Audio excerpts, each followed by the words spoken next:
The real deal. Filipino language. Sa daan-daang taon ang mga hentil ay hindi sumamba sa Diyos sa Espiritu at katotohanan gaya ng nakasaad sa Juan 4:23. Nakasaad dito, ngunit dumarating ang oras, at ngayon nga, nasasambahin ng mga tunay na mananamba ang Ama sa Espiritu at katotohanan, sapagkat hinahanap ng Ama ang mga gayon na sumasamba sa Kanya. True worshippers are true Christians, and you must understand that you are not at the moment but hopefully you will be in the future. May isang trahedya na nangyari sa mga hentil na Kristiyano at mga banal na mga espiritong matuwid na mananampalataya. Pinatay sila ng ibang tinatawag na mananampalataya na pisikal na matuwid.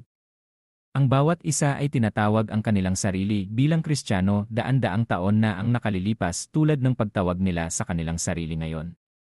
Ang mga tunay na Kristiyano ay ang tanging makapagbibigay sa iyo ng katotohanan tungkol sa bagong tipan dahil nasa kanila ang espiritu ng katotohanan. May utos ang Diyos kay Jesus, at si Jesus sa mga alagad.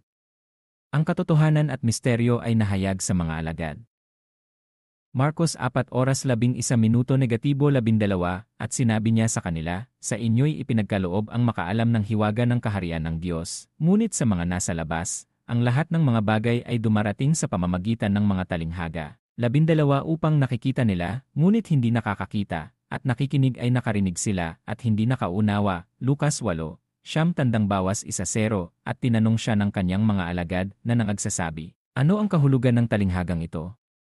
1:0 at sinabi niya, sa inyo ay ipinagkaloob ang makaalam ng mga hiwaga ng kaharian ng Diyos, ngunit sa iba ay ibinigay ito sa pamamagitan ng mga talinghaga, na pagkatingin ay hindi sila nakakakita, at ang pakikinig ay hindi nila naiintindihan. Ang mga alagad ay unang tinawag na mga Kristiyano sa Gawa 11:26. Ang mga Kristiyano ay dumaan sa proseso ng pagpapabanal at nagiging mga banal. Kaya, ang mga Kristiyano at mga banal ang nagtuturo sa mga mananampalataya, ang mga hindi nabautismuhan ng banal na espiritu na may pagpapakita ng espiritu ng katotohanan. Dapat marinig ng mga mananampalataya ang katotohanan mula sa mga tunay na Kristiyano o mga santo. Mga taga-Roma 8:8 kaya nga, ang mga nasa laman ay hindi makalulugod sa Diyos. 1 Corinthians 15:44, ito ay inihasik na isang natural na katawan, ito ay ibinabangon na isang espiritual na katawan. May isang natural na katawan, at mayroong isang espiritual na katawan. Mga taga-Efeso 1:13, sa kanya naman kayo nagtiwala, pagkatapos ninyong marinig ang salita ng katotohanan, ang ebanghelyo ng inyong kaligtasan, na sa kanya naman, nang sumampalataya kayo, ay tinatakan kayo ng Espiritu Santo ng pangako. Dapat kang magkaroon ng espiritu ng katotohanan upang ituro ang katotohanan. Ang mga tunay na Kristiyano at mga banal lamang ang may espiritu ng katotohanan sa kanila. Juan 16:13, datapuat, pagdating niya, ang espiritu ng katotohanan, papatnubayan niya kayo sa buong katotohanan, sapagkat hindi siya magsasalita sa kanyang sariling kapamahalaan, kundi anumang kanyang marinig ay kanyang sasalitain, at sasabihin niya sa iyo ang mga bagay na darating. Ang Diyos na ang bahala sa mga pumatay sa mga tunay na Kristiyano at mga santo. Ang aking focus ay sa paghahanda sa iyo na maging isang santo. At bago ka maging isang santo, kailangan mo munang maging isang tunay na Kristiyano. Ang isang tunay na Kristiyano ay puspos ng banal na espiritu at nagsasalita ng iba pang mga wika, gaya ng nakasaad sa Gawa 2:4. Kabalintunaan na ang mga nasasangkot sa pagpatay sa mga tunay na Kristiyano ay tinatawag ang kanilang sarili na mga Kristiyano. Wala pang isang tunay na Kristiyano mula nang patayin ang lahat ng tunay na Kristiyano daan-daang taon na ang nakararaan. Hindi dahil tinawag mo ang iyong sarili na isang Kristiyano ay hindi ka nagiging isa. Dapat mong matugunan ang kahulugan ng Diyos sa bagong tipan. Ang pag-unawa sa trahedya ng nangyari sa mga mananampalatayang hentil ay gumagamit lamang ng sentido komun. Ito ay pisikal na matuwid na mga mananampalataya na gustong kontrolin ang espiritual na matuwid na mga mananampalataya gamit ang pera, kapangyarihan, at kontrol. Ang tanging paraan upang makontrol sila ay sa pamamagitan ng pagpatay sa kanila. Mas gugustuhin nilang mamatay kaysa baguhin ang katotohanan sa salita ng Diyos dahil nasa kanila ang espiritu ng katotohanan.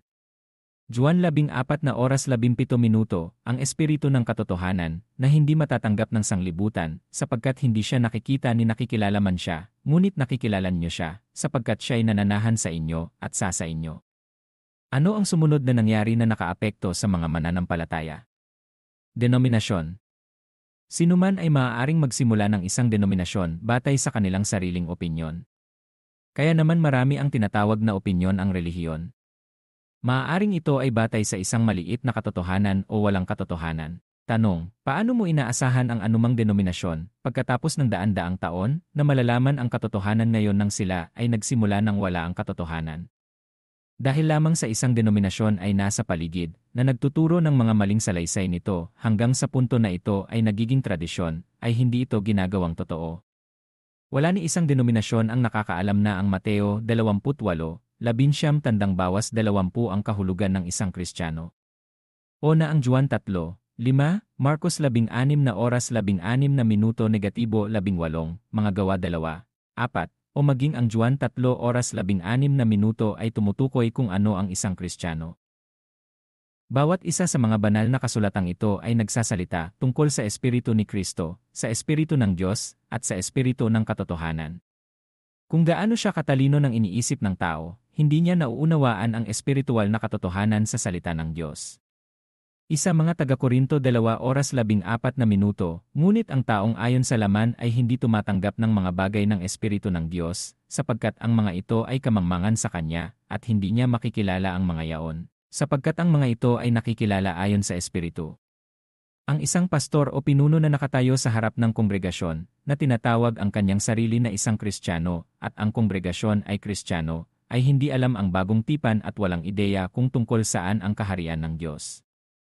Bakit hindi mo ikumpara ang iyong sarili sa mga alagad na tinawag na mga Kristiyano pagkatapos nilang mabautismuhan ng banal na Espiritu? Gawa 11:26.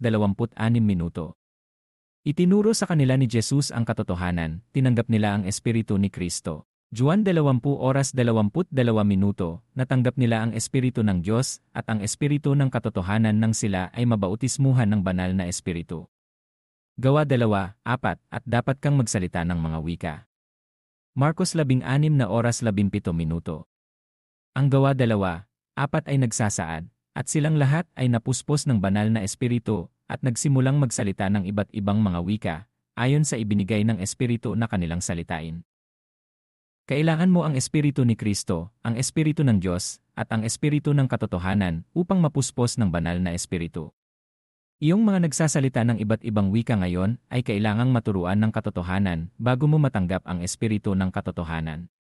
Isang mananampalataya na iniisip na sila ay isang Kristiyano ay nagsabi na sila ay ipinanganak sa denominasyong ito at sila ay mamamatay sa denominasyong ito.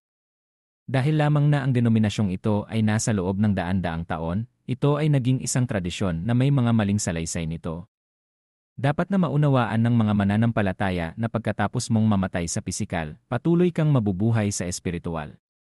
Juan 5:29, at magsilabas, ang mga gumawa ng mabuti, sa pagkabuhay na maguli sa buhay, at ang mga gumawa ng masama, sa pagkabuhay na maguli sa kahatulan. Ang layunin ng simbahan ay gawing Kristiyano at banal ang mga mananampalataya. Ang simbahan ay hindi itinatag upang masiyahan o yumaman ang mga pinuno ng simbahan. Gumising ka na!